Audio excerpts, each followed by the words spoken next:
Let me point this way. Filet, you better proceed with caution. Hey, you two, what's going on? Kai the Casual here, back with Common Casual Wrestling, and of course, Kai's Top 5. And Alan Owens, I saw you doing the five time.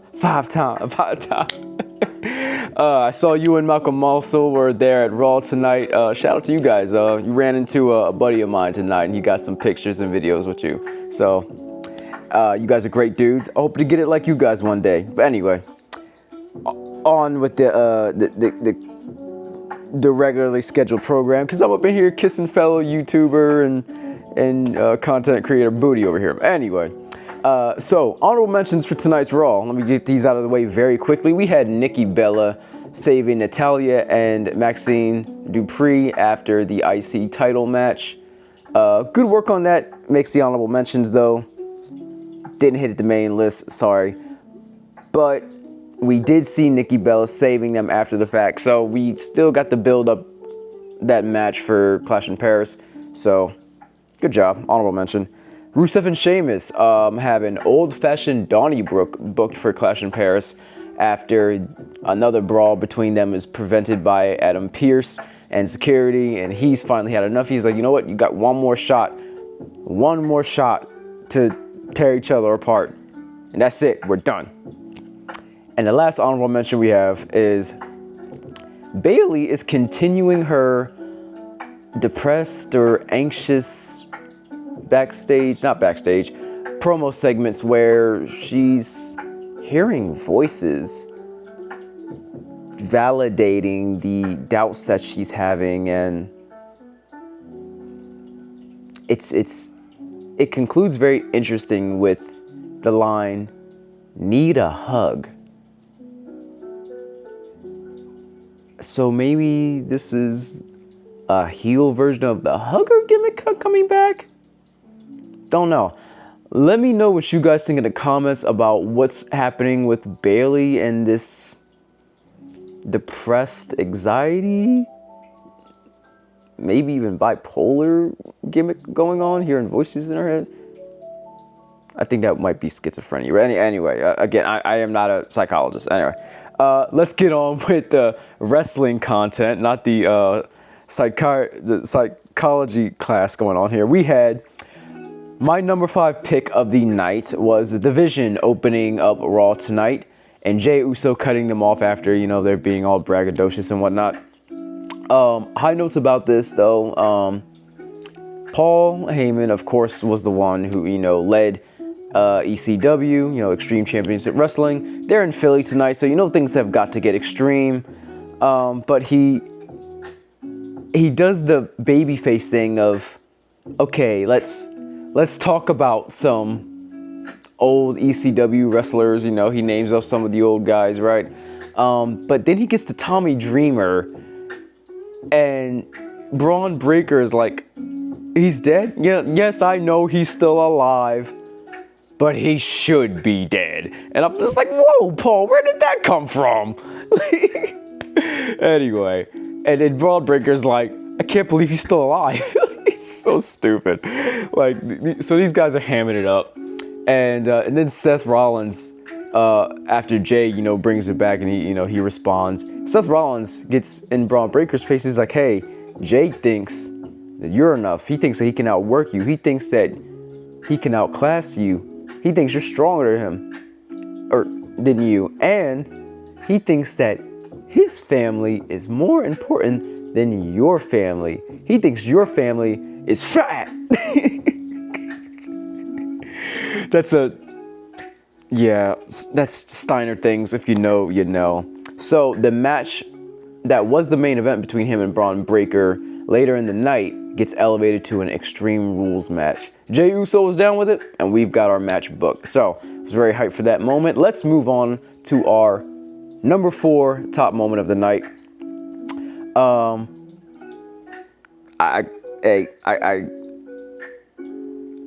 Can I just stop for a second and say, and I haven't made my video review for Triple Mania, because I actually did watch that instead of going to Lincoln Park in Philly. Having major FOMO. Anyway,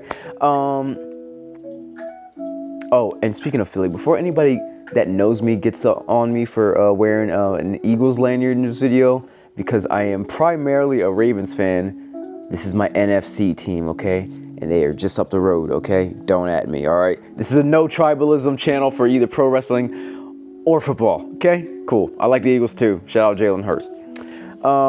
Love you primarily Lamar Jackson first off though, okay? So AFC, number 1, Ravens. Number 2, Eagles, all right? Moving on. I'm from Delaware. There's nobody here. Everybody said this is Eagles territory. This whole thing is an ADD moment. Let's get back to the list with my number 4 moment. We had the Judgment Day, the tag champs of Finn and JD. They had a match against Dragon Lee and from AAA, Mr. Iguana. That was a fun match, really entertaining. You know, hey, Mr. Iguana's got the puppet. He even tags in using the puppet and whips people with the puppet. And I'm like, that's not illegal. I feel like we're in AAA right now. What are you doing, ref? Anyway, match is going fun. Of course, Mysterio has to get involved in the match, you know, cheating for his boys. But he gets cut off by El Hijo del Vikingo. Love me some Vikingo, man. The dude is awesome. I don't know. Okay, well, I kind of know why he gets booed in AAA, but it is one of the... I don't want to say it's silly. I know why they do that and whatever, but Vikingo's the man. Like, the stuff he can do, anybody that can do a 630 splash is the man to me. That means Ricochet too. Yes, I like Ricochet. I don't know why the internet hates him. Whatever.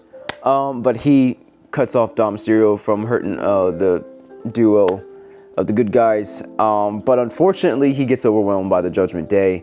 Gets laid out in the ring. Hits his frog splash. Commentary makes note of that.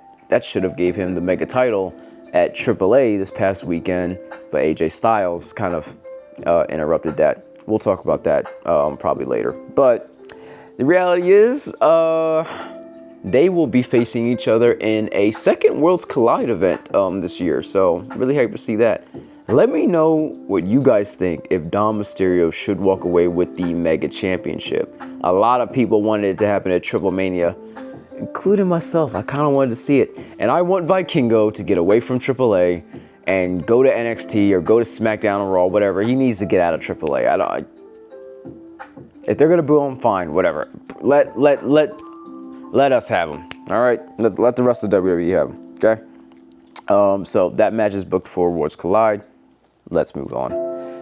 In my number 3 moment of tonight's Raw, we had Io Sky versus Raquel Rodriguez. Now, this match was preceded by Io Sky once again meeting the Kabuki Warriors backstage, and they make up from last week where Asuka pushed her after trying to help with Kairi, but it was a failed attempt and ended up costing Io the match. This time, they agree to stay back, and they do stay out of the match. And Io and Raquel Rodriguez have a wonderful, entertaining match. You gotta love some Io Sky, right? Hitting the emote. And, you know, during the match, she does have to fend off Roxanne Perez on the outside too, but she manages all by herself, just like she thought she could. But of course, they attack her after the match. And I'm waiting for them to come out, Asuka and Kairi, to help their friend, right? The match is over. They can help now, right? But they don't come out. And Rhea Ripley's music hits. Now, of course, as hype as that is, and it's fun, you know, she helps Io fend off the Judgment Day, but where were the Kabuki Warriors, right? So, following that, we see a backstage segment where Io and Rhea are meeting up, and, you know, Rio apologizes because he's like, hey, you know, I know you wanted to, you know, do things on your own, but, you know, they were, you know, beating down. And she says, it's okay, you know, thank you, you know, for helping me. Asuka and Kairi come up, and Asuka says, oh, so Rhea can help you, but I can't? Like, we can't? Why? What's up with that? It turns into one big flustered argument, tensions flare up, Io gets sick of it and walks away. So, we'll see where this story continues to lead us. News reports this past week were talking about Asuka was supposed to turn heel a while ago. I know heel turns kind of make the world go round in wrestling, but I don't know, maybe, do we have to turn the Kabukis fully heel or Asuka fully heel? It's probably going to be primarily Asuka. Kairi's kind of just like, okay. Anyway, we'll see what they do with this, but that was my number 3 moment. Okay, we're drawing to the end, but my number 2 moment, it would have been my number 1, okay, but number 1 is very special this week, so we'll get to that in a second. But we have Jey Uso starting us off, baby. Yeet, right? Coming down with a cart of weapons, because this is now an Extreme Rules match. He comes out, and his attire, he's wearing a headband, and his shirt's all cut up, and he's looking very reminiscent to ECW's New Jack. Crazy as he was, he's very memorable, so good for you, Philly. You know, you get to that tribute. It's always extreme in Philly, right? And he starts off the match very strong against Braun Breaker. Commercial break hits. Braun Breaker is actually seen to be on top when he comes back, and he's hitting Jey Uso with chairs. But Jey, of course, he's, you know, the babyface. He rallies. He counters a spear, like one of, you know, Braun's, you know, ring-assisted spears. You know, his super spear is countered by one of Jey's own. He bounces him off the ring. He hits him with another one, and he's about to close the match and pin him when he's interrupted by Bronson Reed. Bronson Reed is then countered by an arriving LA Knight, and then LA Knight is countered by an arriving Seth Rollins. And then, look in my eyes, what do you see? CMPunk, baby, comes down and brawls Seth all throughout the arena. They're gone. They're out of there. This was after a miscommunication with LA Knight, and LA Knight is sent into a table. So the tensions are still going up strong between Punk, Jey Uso, and LA Knight as they prepare for their fatal 4-way at Clash in Paris. But back to the match. Braun Breaker is getting ready to, rally against Jey Uso when those drums hit, and the tribal chief, the OTC, comes down for the save. Jey Uso hits that Uso splash through Braun Breaker, through a table, pins him for the 1, 2, 3. Jey wins in our main event. Main event, Jey Uso wins. 4 letters, 1 word. Yeet. It's a fun night of wrestling, baby. But anyway, and then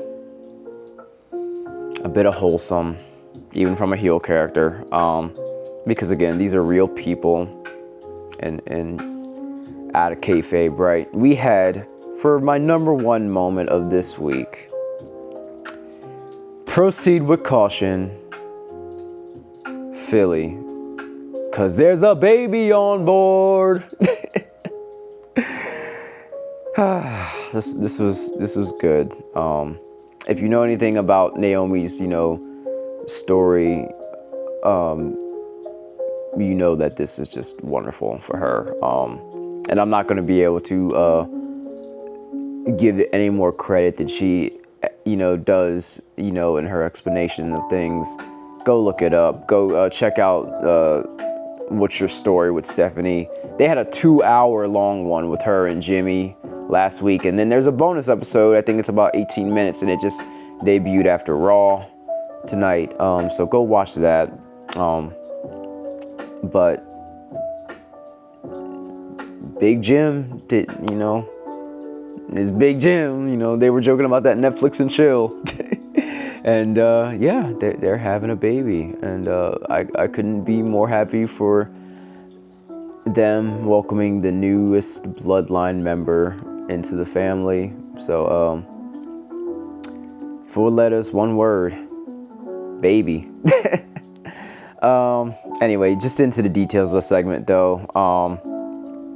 She comes out, she actually high-fives a fan, or dabs him up on the way to the ring.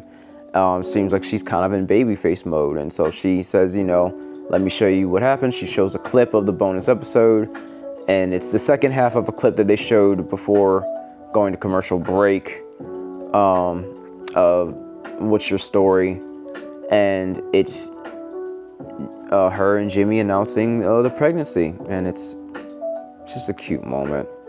Adam Pearce is in the ring. He announced her down to the ring, and at this point, she says, Adam, I've had to relinquish a title before,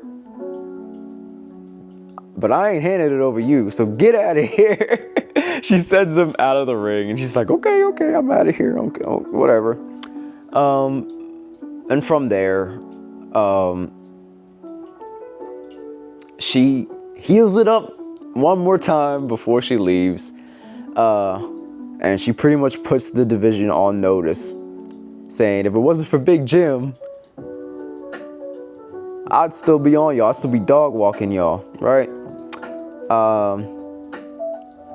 So you heifers have 9 months in chains before I come back and take my title. You can do whatever you want with it in the meantime, but I'll be back. She lays down the title in the microphone, and she sends her regards to the crowd. And Naomi, we wish you well. We wish your family well from me and this channel. And I usually say this to the audience, but I'm gonna say it to you and the family, to Jimmy, to you, and little baby Oos that's coming out. I love you. Enjoy pro wrestling. And for the love of pro wrestling, keep it casual and proceed with caution.